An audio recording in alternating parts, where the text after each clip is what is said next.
emotional. Give me a negative thought that you've had. I'm not good enough. I'm not good enough. Okay, great. So let's play this out. Anyone else ever thought that one? I'm not good enough? Most human. Again, welcome to being a human. We all have had that. Okay, I want you to write down whatever your negative thought is. Around anything.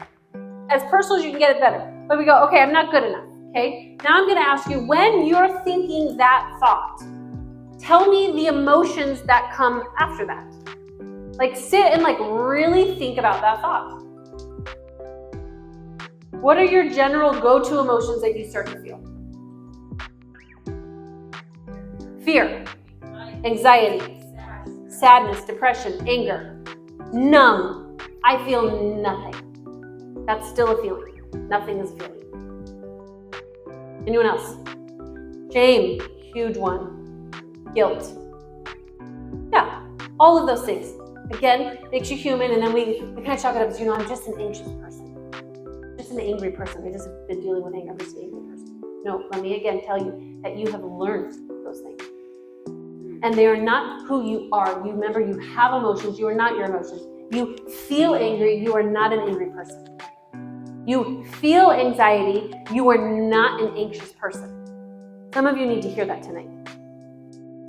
Some of you feel depressed, you are not depressed. Okay, so what happens then is we have these thoughts, of course, all of us can now go, of course we're going to feel that way. But then the problem is when you actually start to feel shame and anger and depression and anxiety, how do you start to show up? Timid.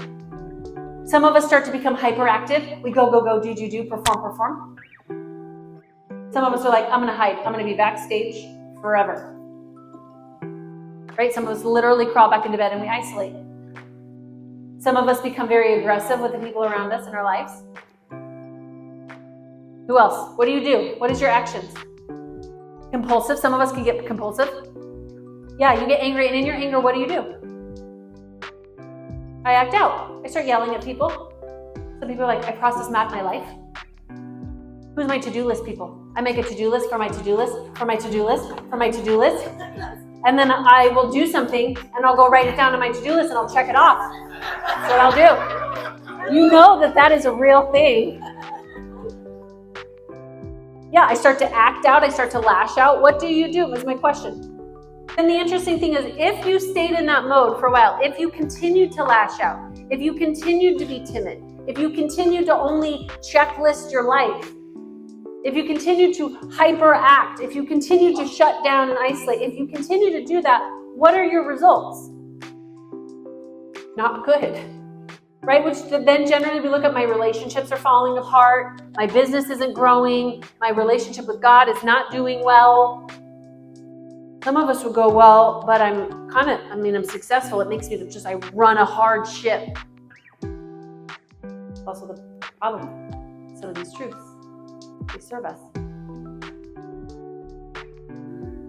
Right? But then the problem is we start to say, see, now my relationships are falling apart and I'm overweight and I can't maintain my health and then what do we prove to be true? I told you I'm not good enough.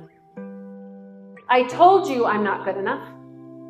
Now what am I looking for everywhere I go? There it is. There it is. There it is. See, I told you so. See, I told you so. See, I told you so. Does this work the opposite? Yes. But if I came up here tonight talking about all the good and all of us be like, that's nice, Jesus, that doesn't work in my world. Why? Because we also have a negativity bias to everything that we do as people. If you could create an intention for this weekend, what would it be? Get as specific as you can. You're petitioning heaven right now, by the way.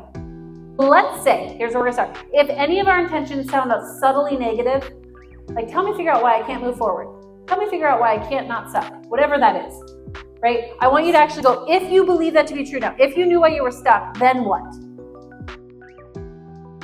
Go higher.